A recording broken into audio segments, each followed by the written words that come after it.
Welcome back to the channel. As many of y'all know, I sent the 80 out to Campteq and had a roof conversion done on it.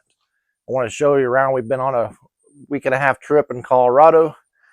Ran some wonderful trails, lived out this thing for a good solid week, and show you my impressions on how everything laid out. Very impressed. It's a very good product. We sent this out to Campteq, had their roof conversion on it, which is the only people that do roof conversions on 80 series in the United States.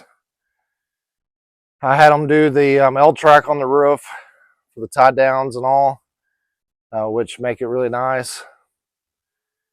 It's very sleek. You can't really tell it's even up there. It only weighs 80 pounds.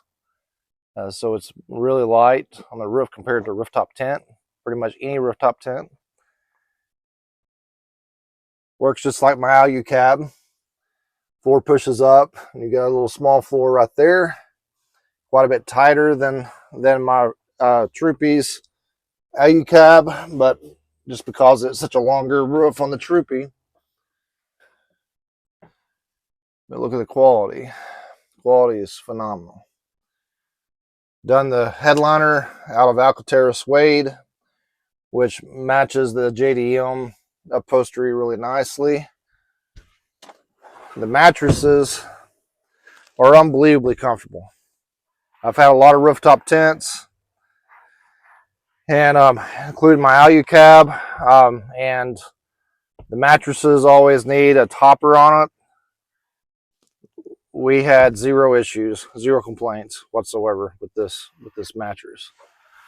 It's just phenomenally comfortable. Done some vents up here, which was real nice.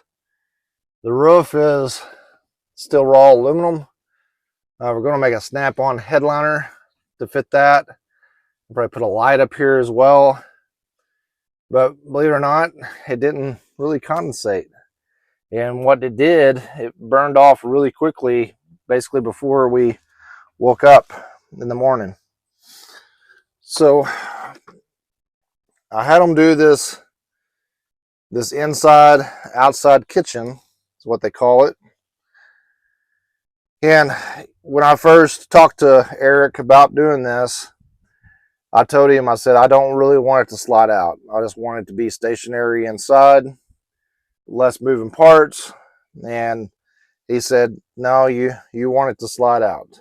And he said it's very handy. And I'm glad I listened to him. He knew exactly what he was talking about. I've used it both ways on the trip. I've used it inside.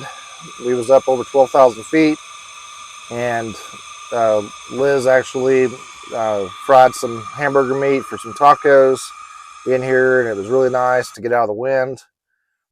The sink, I never thought I needed a sink in a Land Cruiser. Now I can't do without it. The fridges were on back order from National Luna.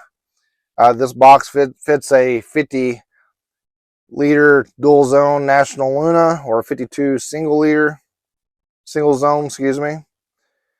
They were all on back order, so the only fridge I could find that fits was this 45-liter Iceco, and it fits, and it really worked good for me for the trip.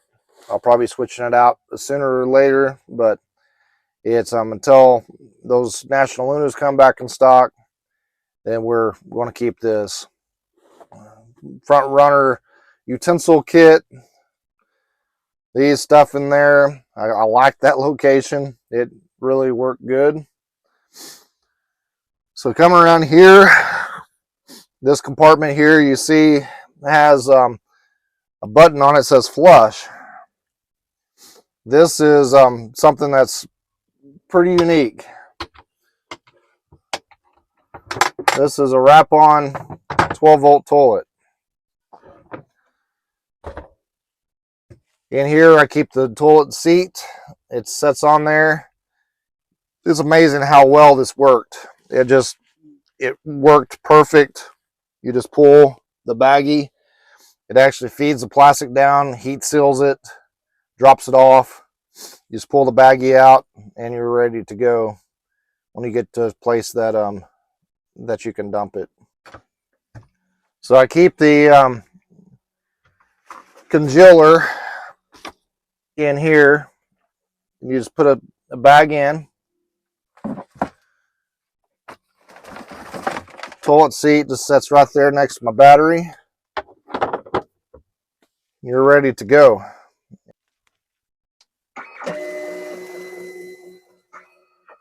It pulls it.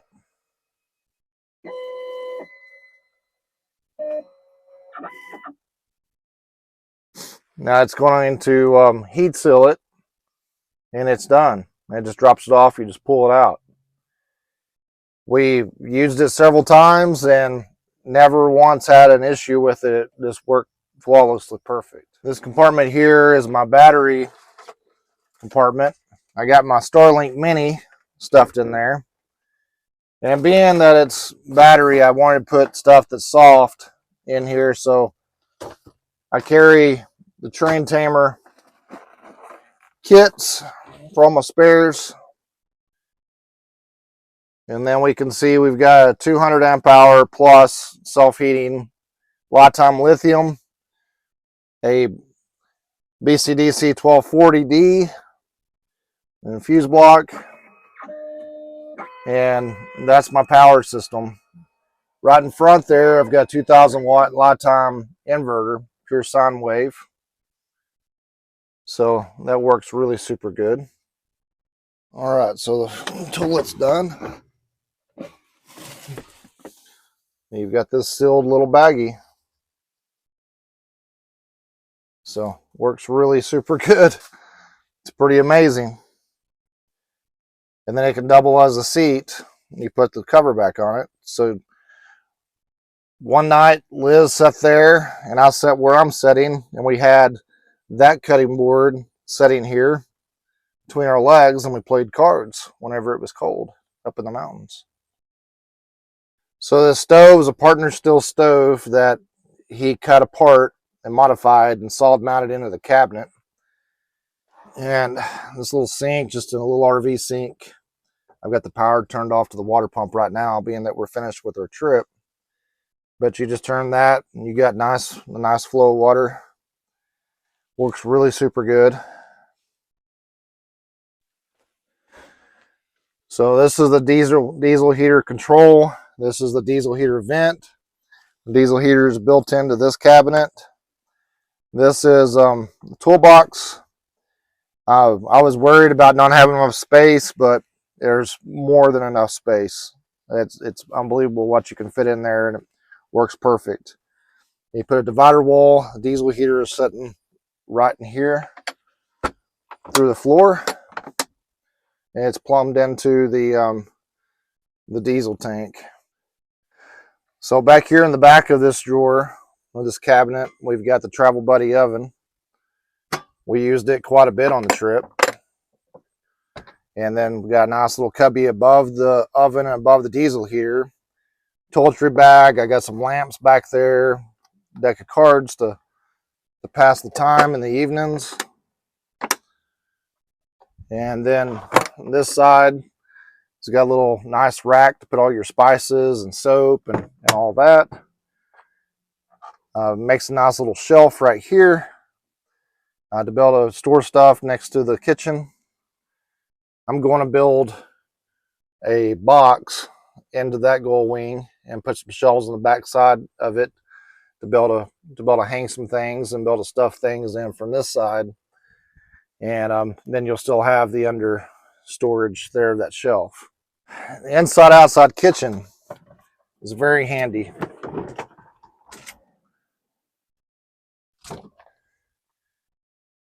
So it slides completely out. It's easy to get to all the components.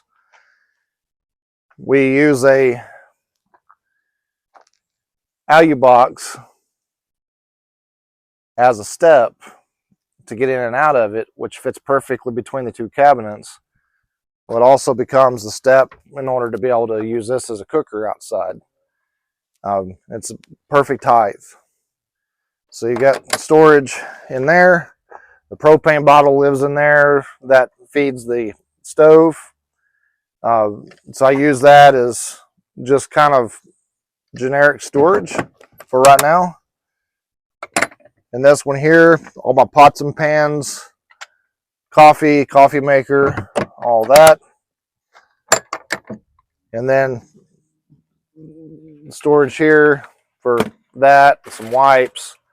I'm still working on getting everything all sorted out perfectly inside the kitchen. So the plumbing runs up here. The drain, I want to change the hose on the drain, but the way we use it is get a little water in there, and then you can run it out where you need it. It sounds like it's not optimum, but it actually works really super good. Also got a cutting board, a big one, which I'll show you what it doubles as here in a second. Slide this kitchen back in. And the hoses, we just stuff them like that right there.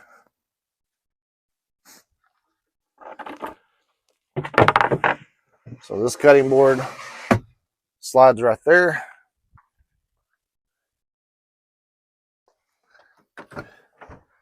And we have this other one, short one, slides right there. That makes a nice lower bed, and we actually used it to hang out. One of us upstairs during the day, taking it easy, one of us downstairs. So really like that feature that Eric made into it there. This happens, this one fits perfectly in the back of my escape gear seat covers.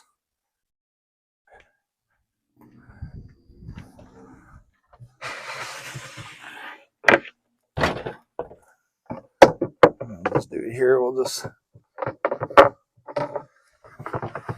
slide back in.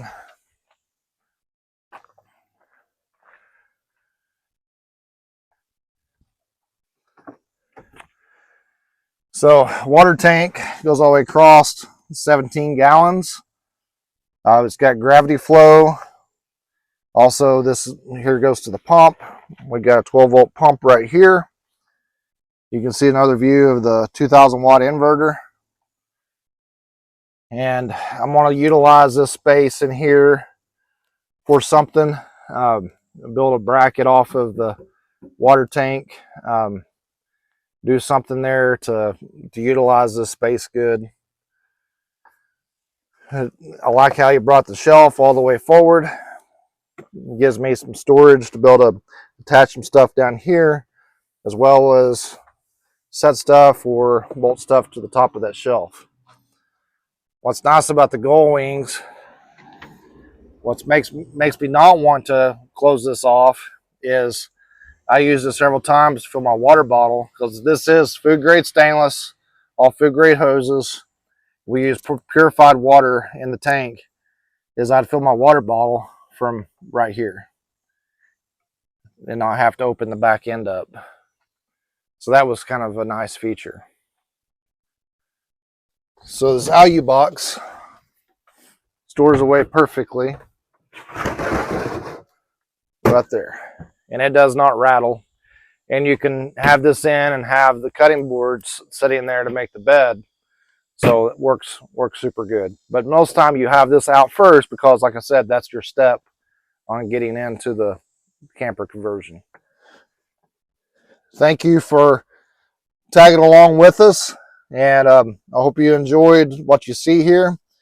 It's a small vehicle, but it really, Campteq, over the last 12 years of developing these products, they have been able to utilize the space in the 80 series quite well and give me a product that was honestly more usable than what I thought it would be.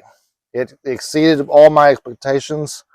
The quality of the materials, the craftsmanship, everything is top notch.